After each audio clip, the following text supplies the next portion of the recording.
Yes, so good morning. The minute is over, so I will start now the webinar about agroecology research in Europe, and looking at the current status and also speaking about perspectives. If you can give me the next slide, Baptiste, please. So I will give just a small introduction regarding the Agroecology4EU project, and then we come to the major presentation about these results on research in agroecology in different programs in Europe, and then open the floor for general discussion that we can also exchange with you. So either you can already put then some questions in the chat during the presentation of the results, or then later come up also directly or raise their hand. I don't know if this functions for everybody, and I will moderate then the discussion, and Baptiste will look a little bit at the chat on alerting me on different questions coming up. Next slide, please. So quickly, this Agroecology4EU project is a 3 years project, which will end of next year. We have 12 partners from 10 European countries, and we have also a sister project, which is called Already, which and both of these projects have a similar goal, to support the creation of this European partnership in agroecology, living labs and infrastructures. And we have a specific goal also set for our project, to build an European agroecological network, and that we can support or speeding up the transition towards sustainable agriculture and food. Next slide, please. We are in the timeline here. If we look at the development of the agroecology partnership and agroecology generally in Europe, so it started already in 2020 with some webinars organized by DG CREA, and in parallel then there was the creation or starting of the creation of the partnership with the proposal. Then now at the moment the strategic research and innovation agenda, in hoping that it will start early 2022, if I understood well.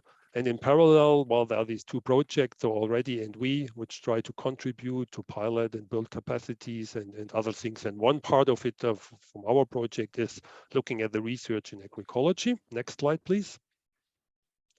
So what are for the Agroecology4EU project, the key objectives? So one is really to increase connections between relevant actors, then more specifically to the living labs and research infrastructures to develop different skills and methods, also how to develop them. Then look together with the funders, or try to prepare the funders also for increased and complementary funding of agroecology. So here we speak about private funders and public funders. Then generally improve human and social capital, and also make more improved capacity to more tailor policy interventions, or for specific situations, and also including, of course, policy recommendations. And then develop in the medium and long-term research innovation projects and initiatives, or at least try to launch them also. Next slide, please. Today we will have a focus on the research, and this is part of what we largely call mapping agroecology in Europe, which looks also at looking at different countries, what is going on in agroecology initiatives, cases, examples in science, movements, and practice. But today, part of this was looking at the research, and we have a focus on the development and coordination in agroecology research with today's webinar, and with the main goals to draw a more comprehensive picture of the state of the art, so what is existing or was done in the last years for the implementation of research in agroecology in Europe, and also understand in the way how it is coordinated at the European, transnational, and the national level. And based on this, identify the needs and also propositions for future cross collaboration between countries and networks to reinforce agroecology research in Europe. Next slide. So that's us today. Probably not all of them which registered are already online here, but that's the people which registered, with a lot of people from Italy, then quite some from Belgium, Germany, France, and Spain. And you see on the right-hand side, well, people from different countries, even all over the world, so not only restricted, at least from where they are connected, from different countries, or even outside Europe. Next, please. And we have a dominance, of course, of researchers, so that's not astonishing that they are interested about the research of agroecology in Europe, but we have also policymakers which are registered, then farmers, people working for NGOs, some students, and some others which were not classified specifically. Next, please. Yes, and if you want, after the webinar, and more generally always be updated about the project, you're allowed to visit our website and get registering for the newsletter, or looking at things which happening, it seems, on Twitter, which is, well, I'm not always aware what is going on there. And there's also some videos already on the YouTube channel of Agroecology for Europe. But with this, I will give immediately the voice to Ileana Iocola from CREA in Italy, and she will present all the major results of in analyzing research projects, national, transnational, European ones. And so to not lose more time, I give immediately the word to start now. Okay, thank you. Good morning to everyone. My name is Ileana Iocola. I work at the CREA Research Center for Agriculture and Environment in Rome.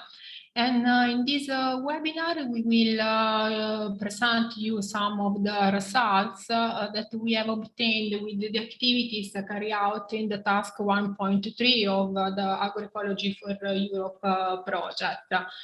And the aim of these activities was to map projects and funding programs related to the research in agroecology, in order to characterize the research in Europe in terms of implementation of agroecological elements, and to understand the role that the research in agroecology have in Europe, And also we have tried to identify the connection among the different countries involved in the research.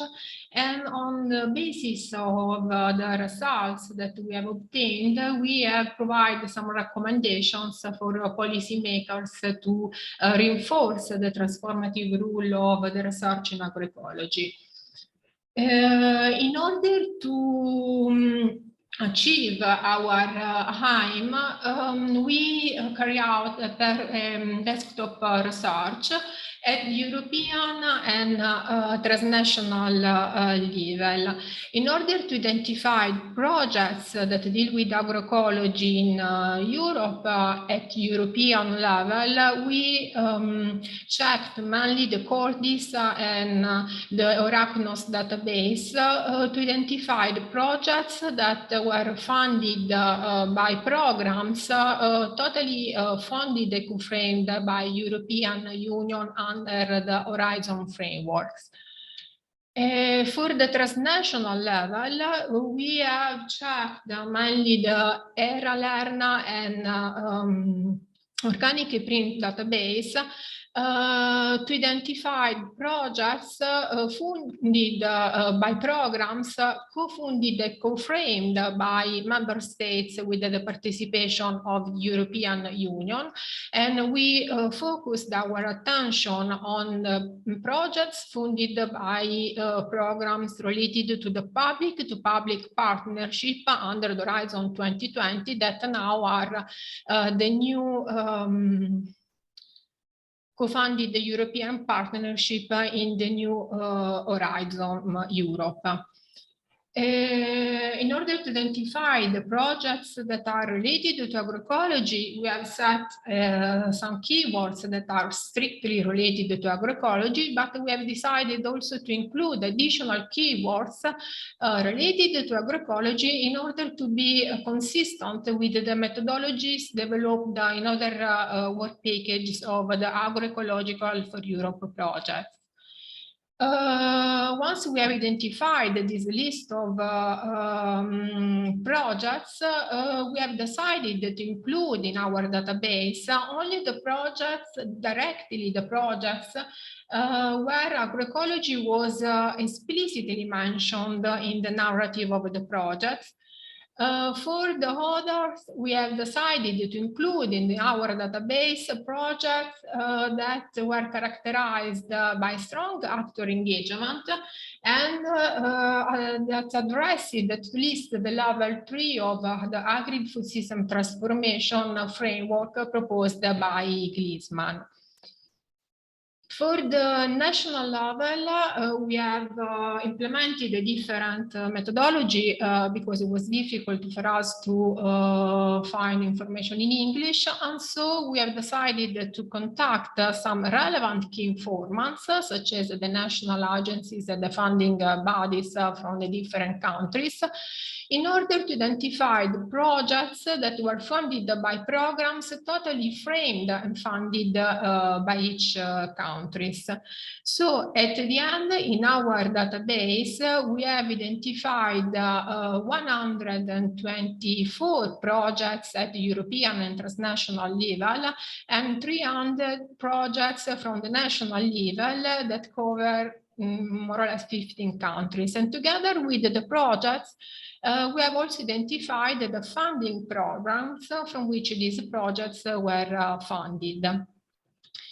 The data reported in our database and mainly related to the European and transnational levels were used to perform a social network analysis in order to identify the collaboration among the different countries involved in the research in agroecology. And the information reported in this database were also used to contact people for the 3 different surveys that we launched. A first service was for the coordinators of the projects that we have identified in our database. The second was for the leaders of the programs from which these projects were funded. And the third survey was was open to all the researchers involved in agroecology. Many of the questions reported into the 3 surveys were related to the same topics. In this webinar, we will show you some of the relevant issues addressed in the 3 different surveys, and specifically they are an investigation on the diversity of the actors that are involved in the research. We have also tried to identify how the researchers interact with the non-academic actors in the co-creation of knowledge, and specifically into the 3 phases of the research, so in the definition of the problem, in the production of knowledge, and the fruition of knowledge. For this time, we have followed the methodology proposed by Snyder and Wezel in 2018. These authors have identified 6 degrees of actor interaction in the 3 phases of the research. In the lower classes, in the lower degrees, the actors are just informed. In the middle classes, the actors are consulted. resulted. In the upper classes, so in the higher degrees of actor interaction, there are a strong interaction with the actors in the co-production of knowledge. And so in these classes, the transdisciplinarity approach is fully implemented. We will show you also some results that are related on the presence of a living lab and the use of research infrastructure. And also we have investigated the issues that are addressed by the different projects and research carried out by the researcher involved in agroecology to support the transformation of the agri-food systems through agroecology. And we have followed the methodology proposed by the agroecological criteria tool, where the different issues are embedded into the agroecological elements identified by FAO, and these elements are then embedded within the 5 levels of the agri-food system transformation proposed by Gliessman. And according to the level addressed by each research or each project, this project or research is then classified according to the 4 categories proposed by the agroecological criteria tool. So we have the incremental change, where only the level 1 and the level 2 are addressed by a project. We have the agroecological transformation, when also some issues that are related to the level 3, that are the system redesign, are addressed by research. And then we have a systemic category, when together with the level 3, we have also some issues that are related to the social and governance aspects of the level 4 and the level 5. And the last category is called the social enables, where we have only issues that are related to the level 4 and the level 5, so only to the social and governance aspects. Lastly, we will show you some results on a focus on the fundings used for the research. At the end, all the results obtained from the analysis of coming from the 3 surveys and from the social network analysis were used to provide some recommendations to foster the research in agroecology in Europe. So these are the results that are related to the social network analysis that was performed at country level. So each node of the network is a country, and we have identified the 36 nodes, so the 36 countries that are involved in the research in agroecology. The size of each node was set according to the number of the projects that were coordinated by that country. And so you can see that there are France, UK, Italy, Spain, Germany, that are the countries that are characterized by a huge number of coordination of projects, as you can see in this table, considering both the European and the transnational projects. More or less, as you can see, there is a strong connection among all the countries involved in the social network analysis, is also the graph density, that is the number of age and the number of possible age is quite tight, and the maximum number is 1. There is an age, so a link between 2 countries if the 2 countries were partners together in the same project. And the thickness of this line, of this link, was set according to the number of collaboration presented between the 2 countries. And France in Italy and Spain were characterized by very high numbers of collaboration, but on the contrary, 22% of the interactions among the countries were characterized by just one cooperation, so they were just occasional cooperation. The countries that are in the middle of the social network are characterized also by a high value of the degree centrality. The degree centrality is a measure that is based on the number of direct connections, so the number of the countries with which each country have a collaboration. And so the countries that are in the middle are the countries that are strongly involved and are more active and attractive as partners in the research in agroecology.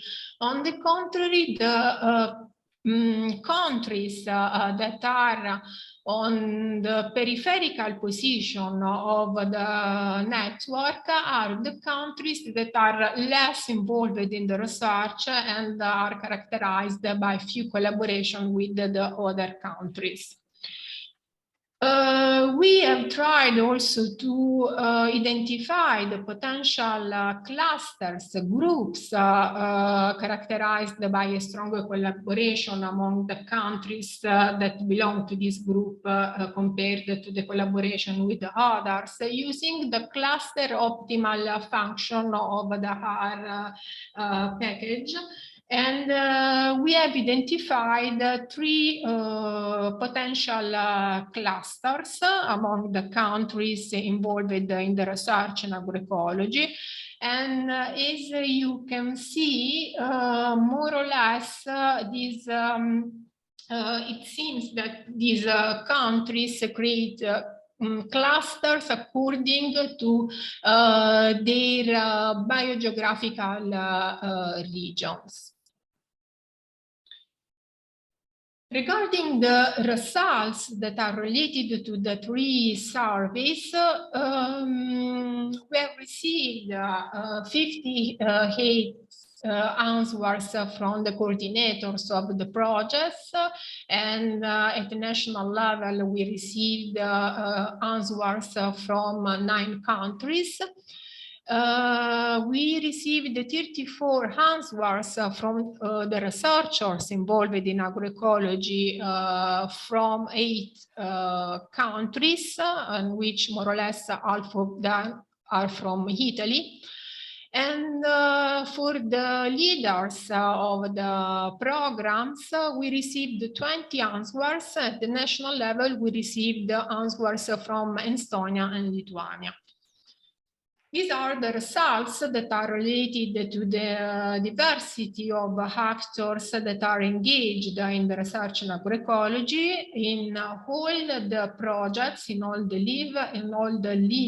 levels that we have considered, but also in the research carried out by the researchers involved in agroecology. And as you can see, researchers, farmers, but also farmer cooperative and association are the actors that are most involved in the research in agroecology. In the European projects, there are also strong engagement of policymakers and public authorities. In all the projects, in all the research, on the contrary, there are a few engagement of actors that are related to the upstream and downstream value chains, especially including also the retailers and consumers.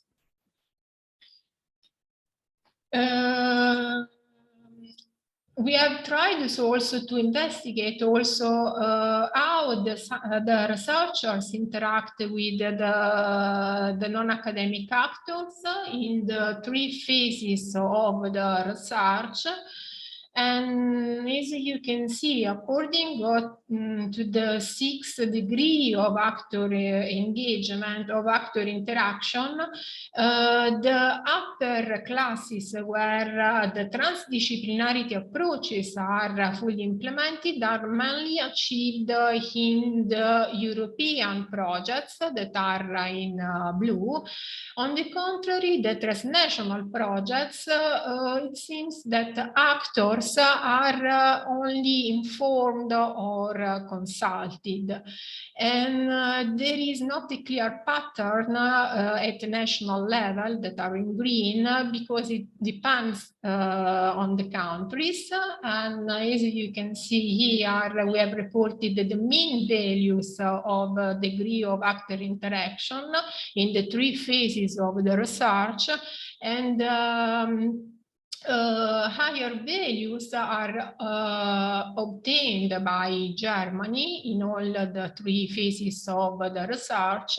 The lowest value of actor interaction are instead reported by Italy and Lithuania. These are the results that are related to the presence of living labs, and living labs are usually used as an approach to fortify the interaction with the non-academic actors, especially through a transdisciplinarity approach. And these living labs are mainly reported, present, and used in European projects, but there are also some projects projects at the national level that use the living labs, especially in Finland, but also in Italy. Anyway, selecting only the projects that were characterized by the presence of living lab, we have tried to identify if in these projects the actors are engaged using a transdisciplinarity approach. And so we have tried to identify if higher degrees of actor interaction are present in these projects with the presence of a living lab. And as you can see, it seems that the transdisciplinarity approaches are fully achieved or mainly implemented in European projects, but they are not present in all the projects that were characterized by the presence of a living lab. We have asked also to the coordinators of projects if they used or developed some research infrastructures, and these research infrastructures are mainly, it seems, according to our answers, are mainly developed at the transnational level. And these research infrastructures, in 89% of the cases, these research infrastructures that are developed in the projects remain available also after the end of the project. And of these, in 41% of the cases, the research infrastructure is represented by data that are shared with the open data that are shared with the scientific community. Regarding the issues that are addressed by the projects on the research carried out by the researcher involved in agroecology to transform the hybrid food systems through agroecology, as you can see here, in all projects and research, the issues that are mainly addressed are related to the issues under the efficiency, that are in the level 1 of Gliessman, but also some issues that are related to the synergies within the level 3. And especially in the European projects, there are issues addressed for the development of local economy and for the co-sharing and co-creation of knowledge. There are a few implementation of issues that are related to the resilience of the systems in the level 3, but also some few issues that are related to the social and governance aspects. According to the issues and the level of Gleason achieved by each project of each research, we have classified the projects and the research according to the four categories proposed by the agroecological criteria tool. And as you can see here, we have in the European projects, the most relevant categories are represented by the systemic category. Where the level 3, so the system redesign, together with some aspects that are related to the social governance aspect, are also implemented. So the European projects seems to be characterized by seems to be more complex than the other projects. The agroecological transformation is mainly present in the transnational level, but also in the national projects. And so in the agroecological transformation, we have a system redesign. So we have the engagement of the issues that are related to the level 3. And we have the presence of the incremental change. So when only the level 1 or the level 2 of the Gleason framework are addressed, in some of the projects that are related at the national level, and some of the research carried out by the researchers involved in agroecology. So in general, in Europe, it seems that the research in agroecology is a rule of transformation of the agri-food system. Regarding the focus of the funding, we have asked to both the researchers and leaders of programs the degree of importance according to a 5-point scale from 1 to 5 of a list of potential changes to implementing the programs that are related to agroecology. And as you can see, there is a strong agreement on importance on the increase the duration of projects among the researchers and leaders of the programs. And this was also required strongly by the researchers, but also by the coordinators of the projects in the open comments that we have included in our survey. So many of the researchers and projects and coordinators of projects required an increase of the duration of projects that are related to agroecology. On the contrary, there is a disagreement, a different point of view between the researchers and the leaders of the programs in the introduction of more flexibility in the project. This was also strongly required by researchers and coordinators of projects in the open comments. They asked for flexibility in the budget management, flexibility in the management also of the partnership with the possibility to add the new partners in different years of the project implementation. So this is my last slide, and now I give the floor to Stefano for the conclusion and to summarize the lesson that we learned in our activities. Thank you very much, Ileana, and please go on with the next slide. Great.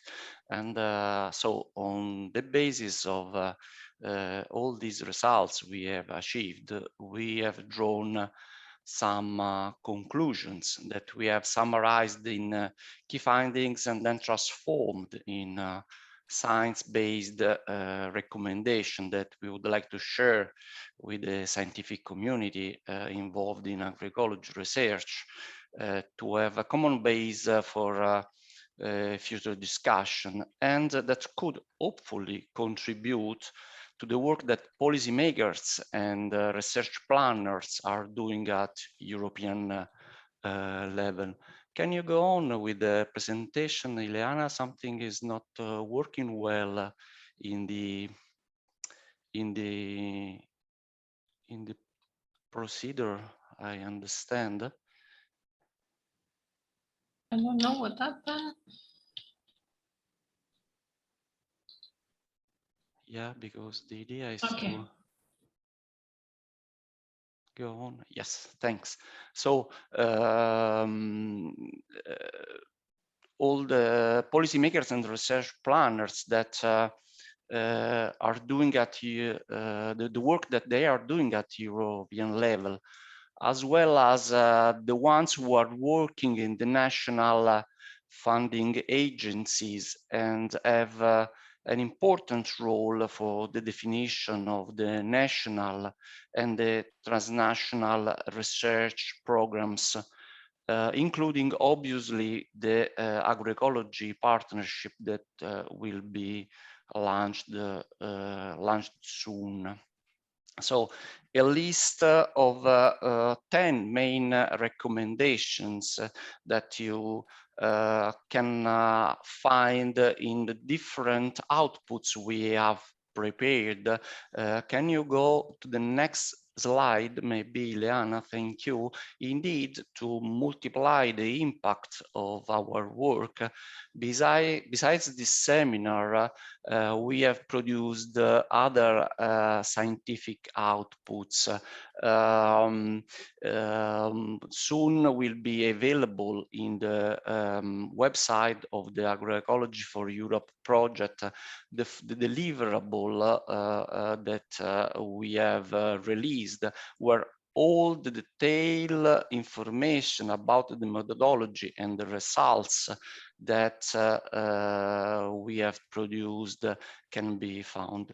And it is already available on the project website, also the policy brief, a short 3-page document where you can find the main outcomes, the main results, the basic discussions, and of course, the recommendations that we have obtained analyzing these results. Lastly, we have also just submitted to the Open Research Europe platform a scientific paper that will be available soon according to the quality process that this platform implement, quality review process that this platform implements. It is a fully open source procedure, by your pardon. And so in order to fulfill the request of the platform to submit the paper, we have also uploaded in an open platform, open access platform, all the data, all the results we have achieved. We have selected the Zenodo platform where the Agroecology for Europe community was created, and we have uploaded there all the results, all the database that are then available,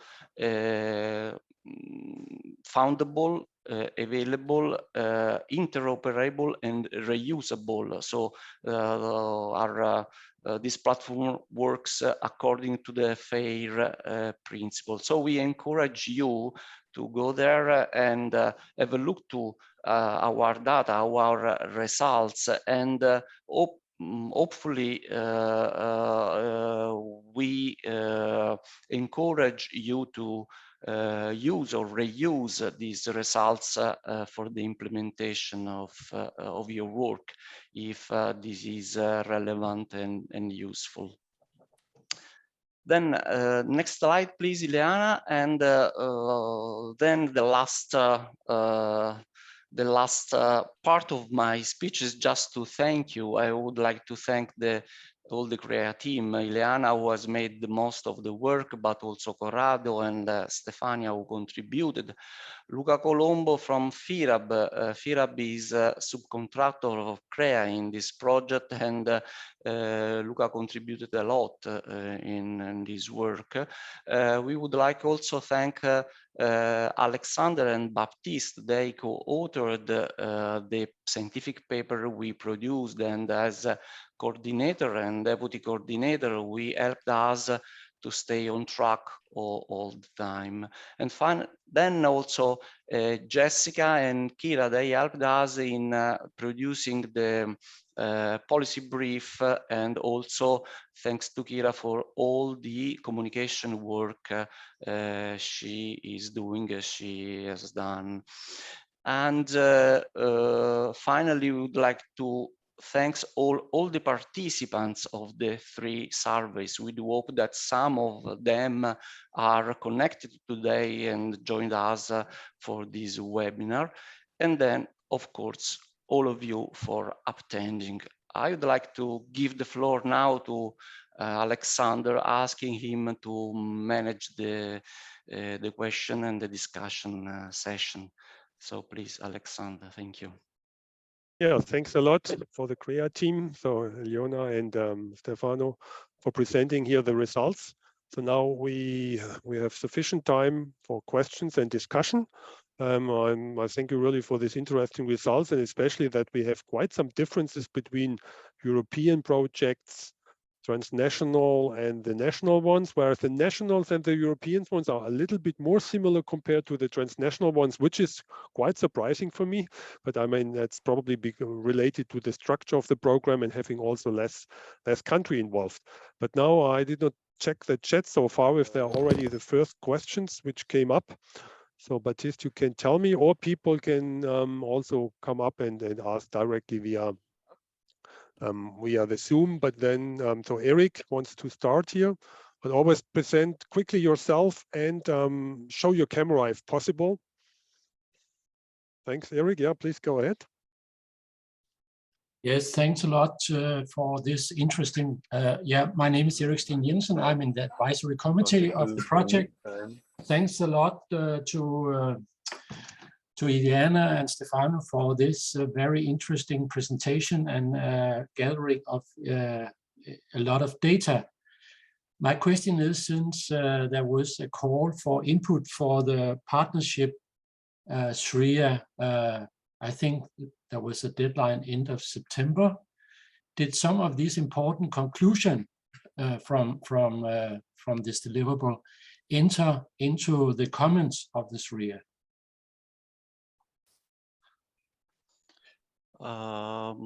Alex, would you like to answer to Eric describing what as project we have done to contribute to the CREA, and then maybe I can add something. So we were sending some comments while coming from the whole project to send it to the consultation and the coordinator of the partnership development, so Nicolas Tinois.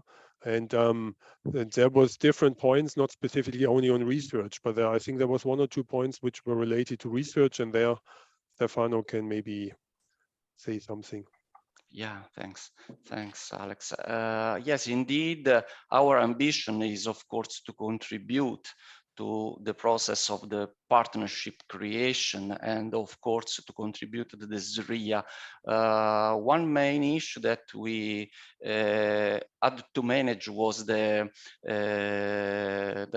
timelines of the two processes. I mean, the partnership creation and the project going on were not fully aligned, but we try to mitigate, let's say, the effect of these different timings. We produced some preliminary information that we delivered first of all, and well, now we have concluded at least this part of our activities. We have not finished the project at all, and we will continue on different tasks and subtasks, of course, trying to contribute to this process of the partnership.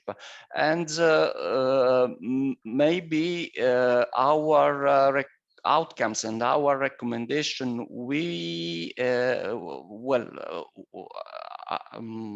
are delivered not completely in the proper time, but maybe we can be used later on for example, for the update of the CREA, that is an ongoing process, or maybe in different phases that are relevant as well for the partnership definition and development. Thank you. Just before we switch to Jan, there was also a question from Ivana on the chat. Ivana, I see that you have your webcam on, so you can maybe ask it directly already, if you agree. We cannot hear you. I think you are still muted. Sorry, yes. sorry, yeah. I just the settings. Thank you very much. It's really a pleasure to see everybody, and thank you for this invitation for very interesting results from the project. My name is Ivana. I represent ICROFS. It's the Center for Organic Research in Food Systems and also the Core Organic Network. I'm also affiliated to the sister CSA, so it's more really than pleasure to see the community here. I have noticed that one of the sources for your desktop research was Organic ePrints. It's an open access archive, and we are administering, and I would be really happy to know how you used it. Was it useful? Can we improve it somehow? Because knowing that for agroecology community, this is a relevant place, it's more than a pleasure. So thank you and congratulations for all the work. Yes, we have used organic ePrints, but if I remember well, we have checked the projects that started from 2014 on ours, and projects that were available in English language. And after the selection of the language, if I remember well, only 3 projects were available from the organic ePrints database, and these projects were also covered in the ERA-Learn database. So maybe it is useful, maybe at the national level, but it seems that organic ePrints is not so updated. I don't know if there is a voluntary contribution of the researchers that have to update their work, their projects. Anyway, we have used organic ePrints database, but we have identified in this database very few projects that we have included in our data in our work. Okay, thank you, Ileana. I'm a little bit surprised because we have running Core Organic Co-Fund and all the projects put their data in the database. So maybe we can be in touch afterwards and just see where the information was that you looked for and ensure that you can maybe have it for your future. Perfect. Yeah. Anyway, the information that we have obtained from organic ePrints were also reported in ERA-Learn database. So there was an overlap of the information. But thank you very much. It's great that there is also this database available for everyone, for the scientific community. Thank you. Okay, the next question comes from Jan. At least he raised his hand, so we will see if it's a question or a comment. Thank you, Alexander. Yeah, my name is Jan Hassink. I'm from Wageningen Research, one of the partners in the Agroecology for EU project. Now, I would like to add to the question of Erik Steen Jensen and the answer you gave, Alexander, and also Stefano. I think what I found really interesting was also your first recommendation to, let's say, have programs that include the whole food system, agri-food system, so all levels of Gleesman. And I think this is exactly also the point we made in our comments to the draft of the partnership. And I think when you look at all the different partnerships now that have been proposed, you see that this distinction is made between the food system level and the agronomic level. So I think this is really an interesting topic also to raise, how we can connect all these different levels that is present in agroecology, not only the production level, but also the whole food system level.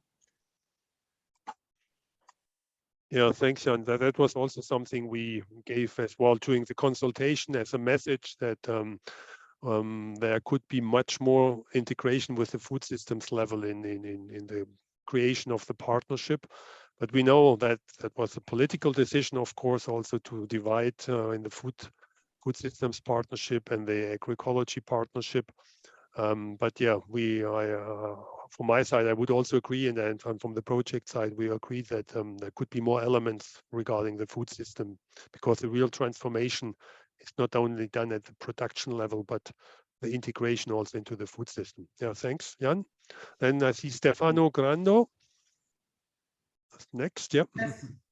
Good morning, everybody. Thank you, Alexander.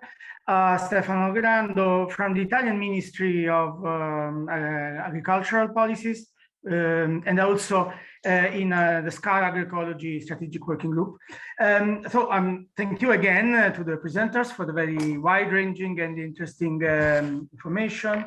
And one point, I mean, it's one of across the final recommendations, there is a common line, which is the need for complex, ambitious and wide-ranging projects, activities, living labs, and let's say projects in general.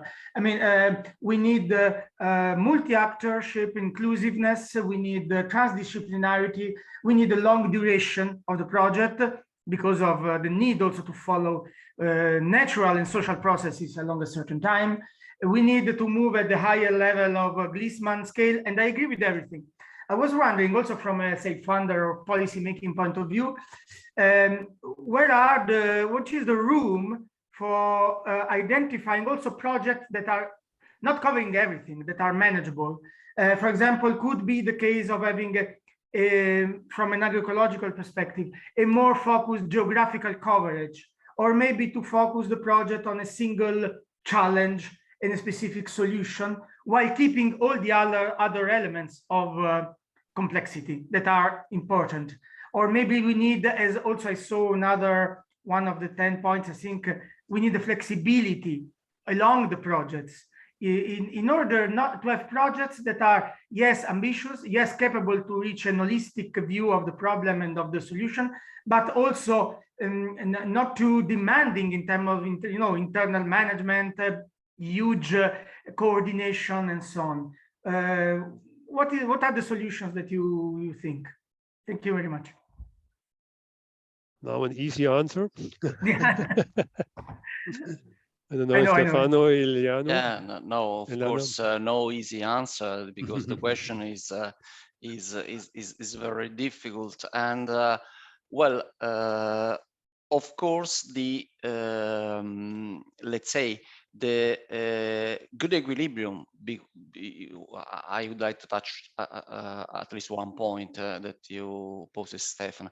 At least the equilibrium between local and wider perspective is already a challenge, for example. And it is clear that this could be a critical point, because we demand for local solutions in agroecology, but at the same time we wanna be systemic, considering the issues from different perspectives, including different actors, and having their quality involvement as well. And again, the work that we have done is to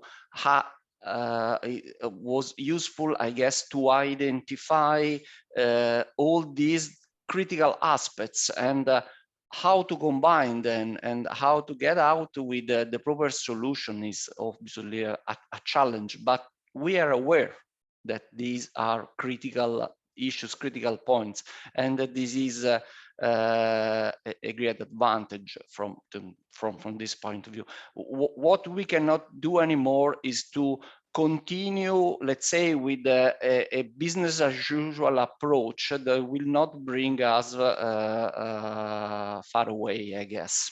Transformative, so yeah, you don't. Yeah. Thank you very much. Good. Yeah, Ulrich, you're next, please. You have to unmute, please. Hello. Hello. No. Yeah. Ulrich Schmutz, Coventry University. I'm also from the project Agroecology for Europe. Thank you for this interesting presentation. I think I just wanted to ask. It's basically what you said is more like a snapshot of what it is, what agroecology is now. So we've added some studies in the cost actions, for example, which go longer back, like 20 years or so, and then we found the word agroecology wasn't even mentioned or so. And there only the word was organic or so. So the first question is, in a way, how do you see that will change in the future? Or the word agroecology had a hyphen, so it wasn't really seen as a concept. That's my first part of the question. And the second part I would be interested is, I found it really interesting that you found all these differences in terms of EU and national funding. But I think that could also be a strength in terms of complementarity. So maybe there could be further recommendations, where is the EU very strong and where are the national levels very strong. You find on the EU level, on some of them, quite a high level of Griezmann, 4 or 5. But I would question that in a way, because not question, they address the level, but how much change they actually really do. And for that, maybe a project on a very small level, like we're trying to do in the living labs in Italy, where we just have a valley, you may get a higher level of Griezmann in a much smaller area also. This is the other question now. So thank you. These are the things that it triggered with me. Thank you. Yeah, I can try to not answer because I have no answer, of course, but I can comment on this for sure. And what we have found, what we have, let's say, the insight that we have extracted from our results, and that is summarized, I guess, in the last point of our recommendation, the number 10, is to pay attention to the size of the project, because of course, greater project means could mean more complexity, but on the other hand, too large projects are difficult to manage, are difficultly manageable. So maybe they can dilute all the efforts and the main aims and the main objectives and the main achievements. So this is for sure a critical point. So far, what's happened is that you're right, the different levels have been complementary. So large project at European level, medium, small project at transnational and national level. Is this still the proper solution, or do we have different, could we have different approach? having in relation to the agroecology? This is really an open question to me. Thank you.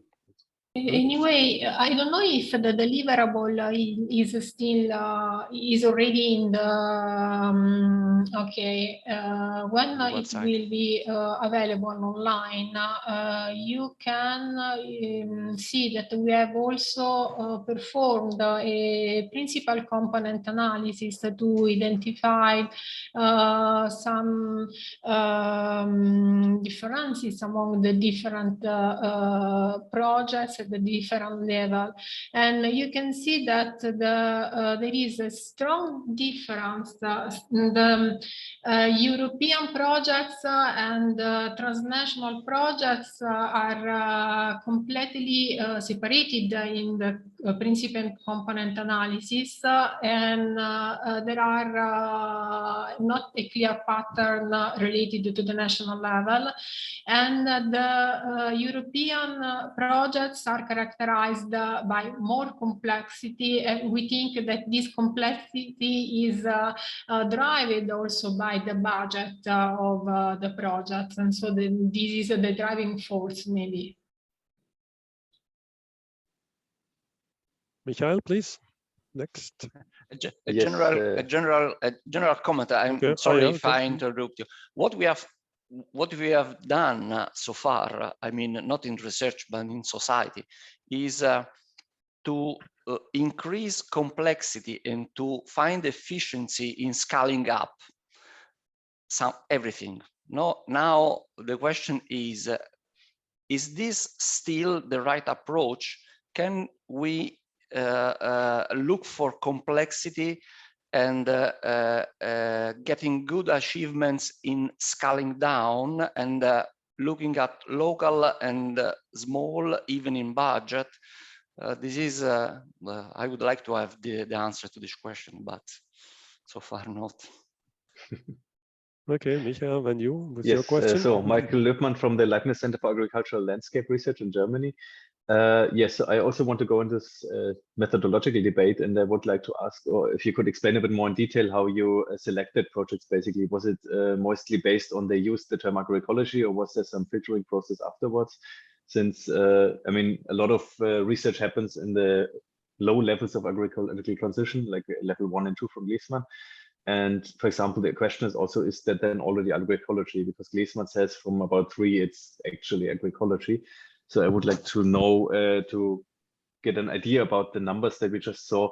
Was there a filtering process involved in, was it only about using the term agroecology, or was there another level of filtering? Ileana, would you? Yes, when it was possible, especially in the Cortis database, we have used the keywords. And when agroecology was explicitly mentioned in the project, we have included directly this, the project in the database. And for the others, we have used the agroecological criteria tool. This is a file Excel where there are a list of criteria that are divided into the level of Gleesman, and we have checked on the project website to understand if at least the criteria that are described in this tool were addressed by the projects. And when the project addressed at least the list of these criteria, we have decided to include this project in this database. Anyway, we have checked on the website of the project we have read some deliverables on the narrative of the projects to understand if to include this project or not in our database, because there are many projects. For example, there are projects like Daveri Impact or projects that are on crop diversification where agroecology is not mentioned, but they are projects that are strictly related to agroecology. So we have decided to include in our database also projects where the term agroecology was not present in the project anyway. And you can see the list of the projects that we have identified in the Zenodo, because in Zenodo there are all the list of the projects that we have used in our analysis. So if you want to look at it, you can find all the projects that we have selected at the different level. Anyway, we have done this at European and transnational level, because there are the information that are in English in the websites of the projects, but we have not a full control of the projects at the national level. Thank you. That was a very, very detailed answer. Ivana, did you check the ePrints, organic ePrints archive and have another question, or? I think that I've evolved a little bit. I think I become curious about the problem with the transnational and European projects, and what is the definition, how you differentiate between them. Because for instance, from the IRA network, which is not only core organic, but SAS Food and many other sister networks, is this considered transnational research project? Or is this a European research project? How do you define these? Maybe you have easy answer, but I just didn't understand it. Thank you. I can try to answer you, and maybe Ileana who can add something if I miss details. Anyway, in general, what we call European project are the ones funded under Horizon 2020 and Horizon Europe. So the ones fully funded by the European Union with budget coming from these two Horizon frameworks, and related to the topics coming from the work programs of these two framework projects. All the areanets we have identified projects in different areanets, and in the different calls of the different areanets have been included into the transnational group.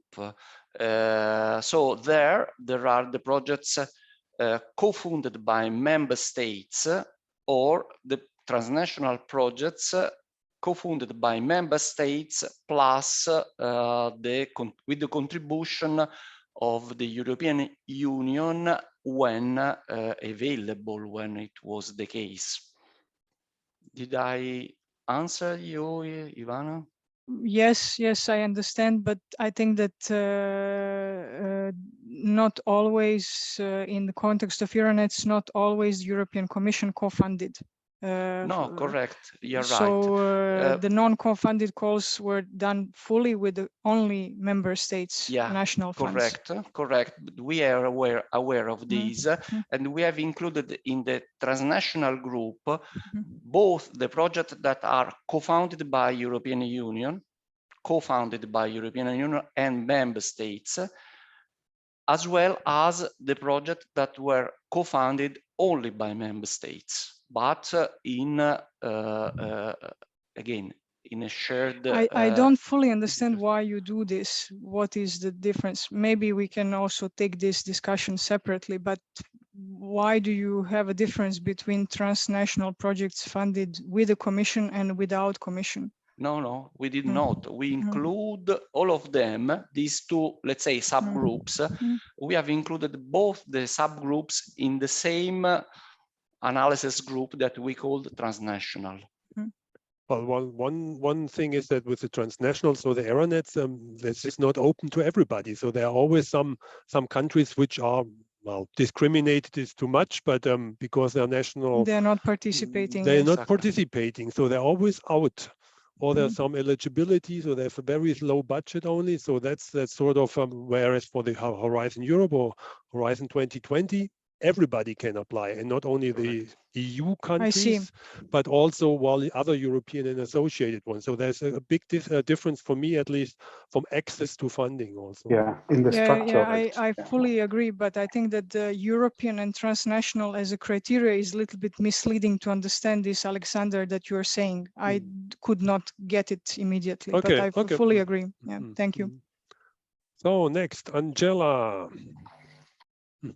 Hello, good morning. I'm Angela Hilmi from the Center for Agroecology, Water and Resilience, Coventry University, also participating in the project.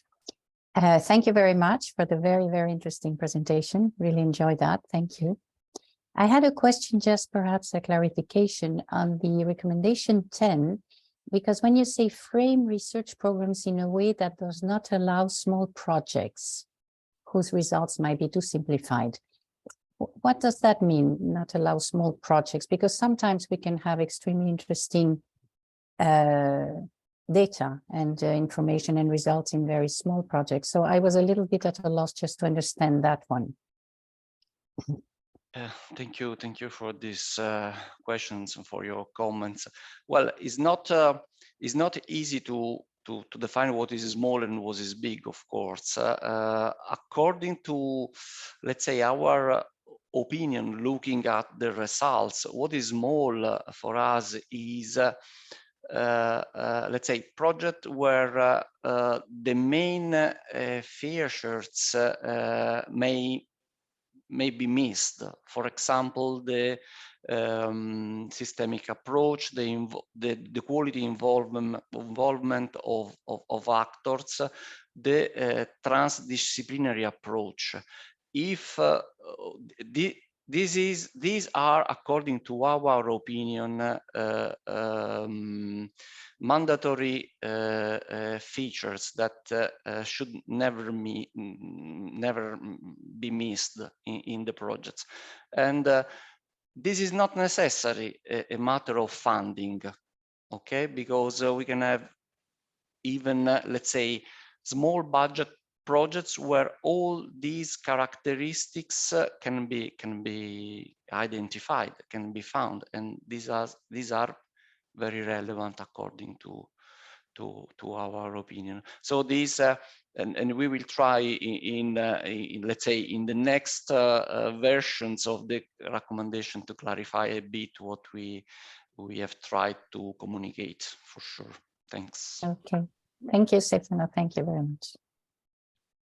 Eric is coming back with another question. Yes, I didn't have time to read all the recommendations on the presentation. It's a question about practical challenge in funding. And it relates to the fact that in the future, there will probably be much more projects which are multi-actor projects and also living labs. And time is money. And not all actors can be partners in a project. But how is it actually possible to be able to fund time and other aspects for actors which are involved in multi-actor projects? Did you find some good, interesting, inspiring ways of solving this in going through your many projects?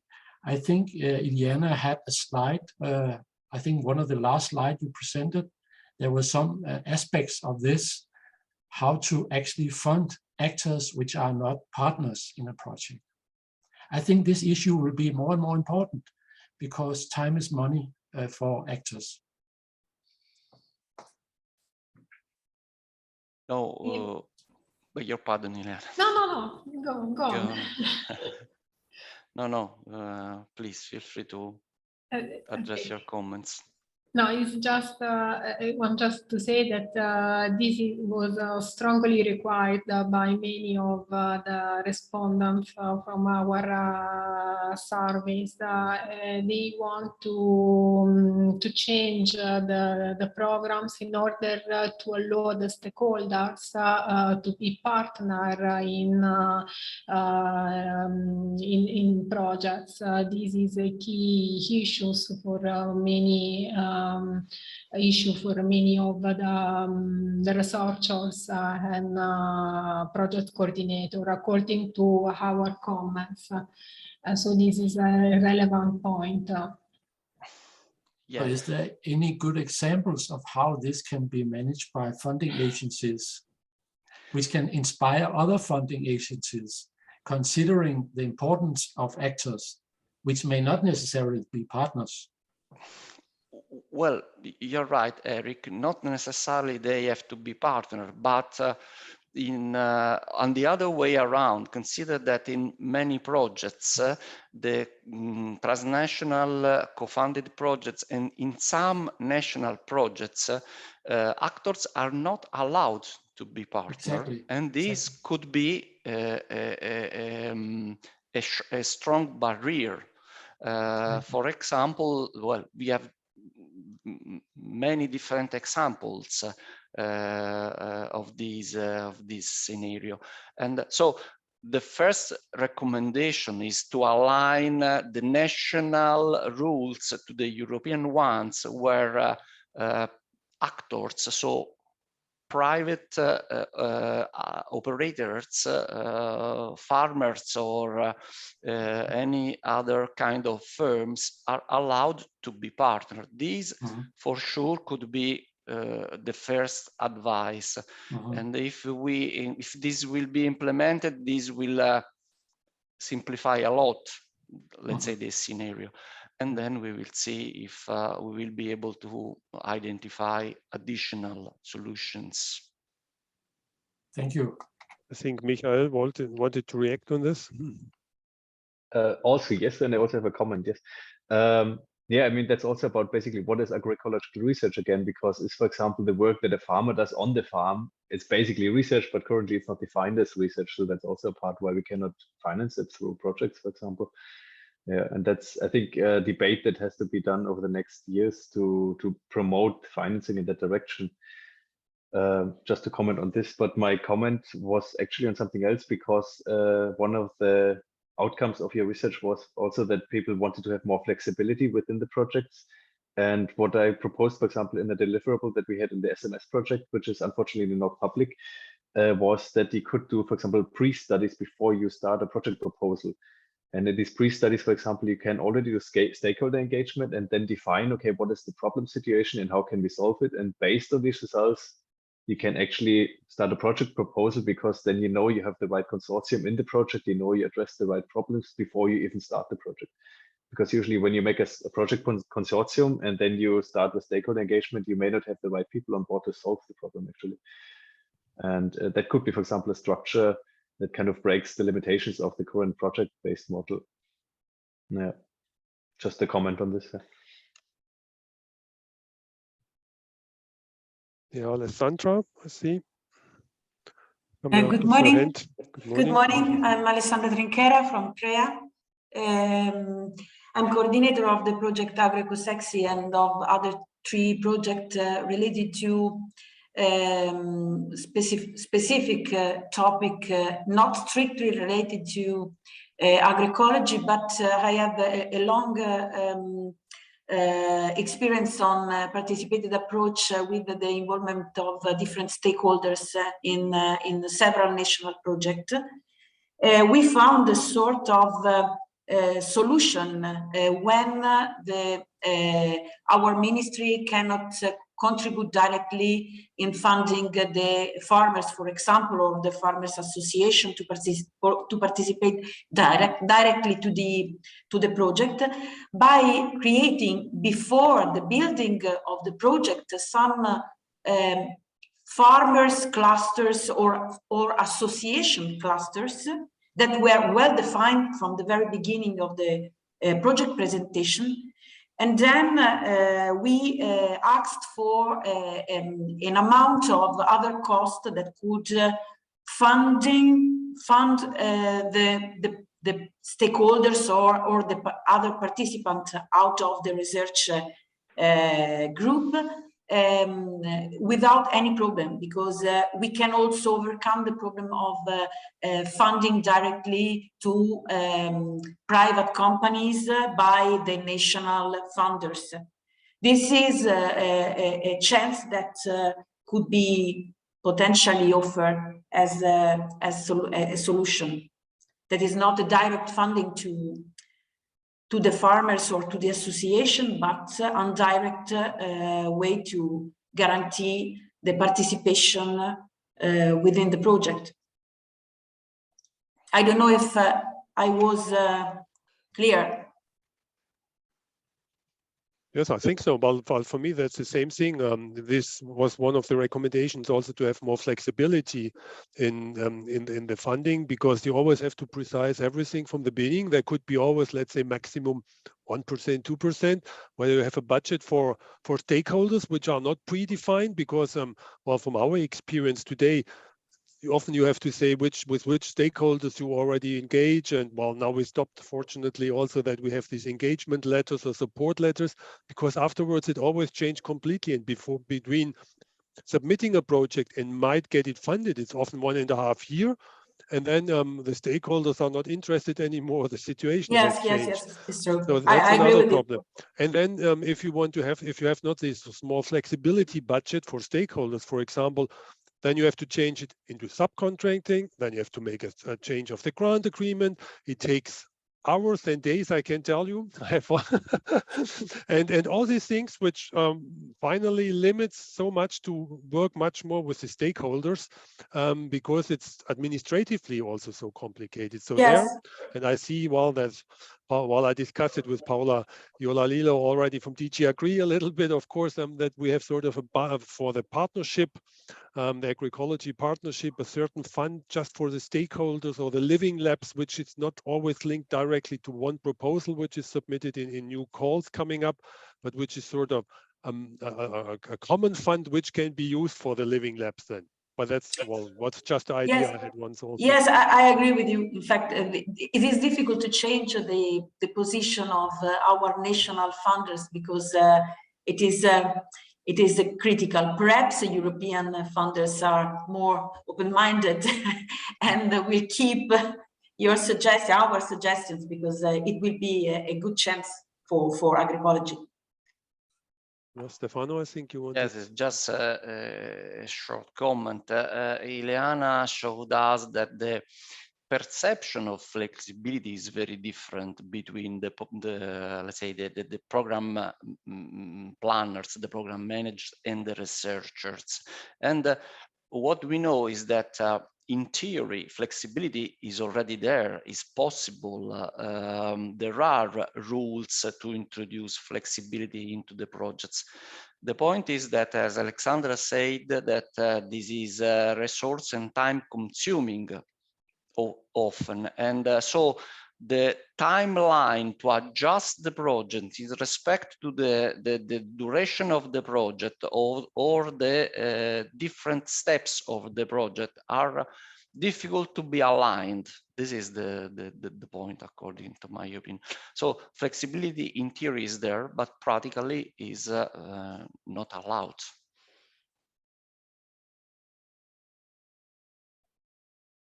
Okay, I have maybe a last point, which was also striking a little bit for me when we look at the results, that there were these key countries.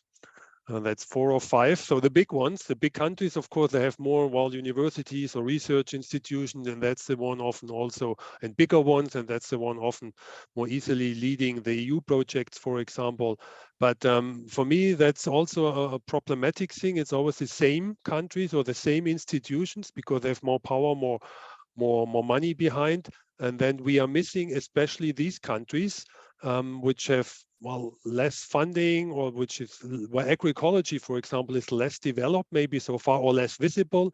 Well, I don't want to say the Eastern European countries are less good, but it's just they are less appearing also in many of these projects. So there could be also orientation and saying, even for a EU call, at least 2 partners, like it's sometimes in the ERANET, at least 2 partners needs to be from these other, well, defavored countries or something like that. But we see sort of also that always the same come up a little bit, and which have more power, which have more funding, more resources. And if we want to really that agroecology research is developing more, all over Europe, we need also many of these other countries much more involved in these, at least in the European projects.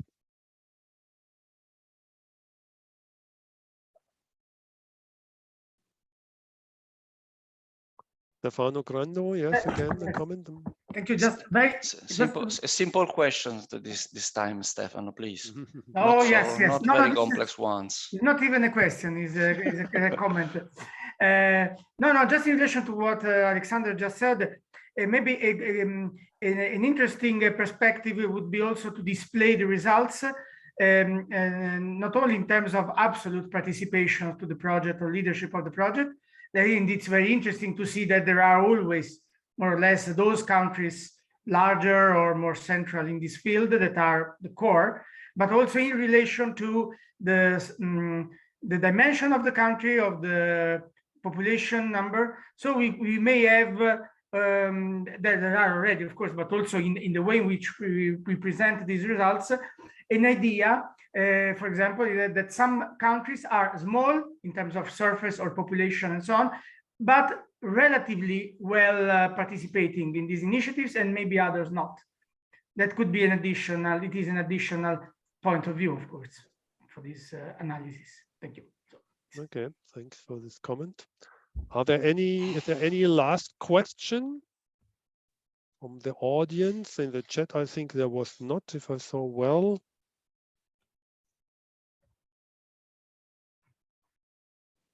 You saw well. Good.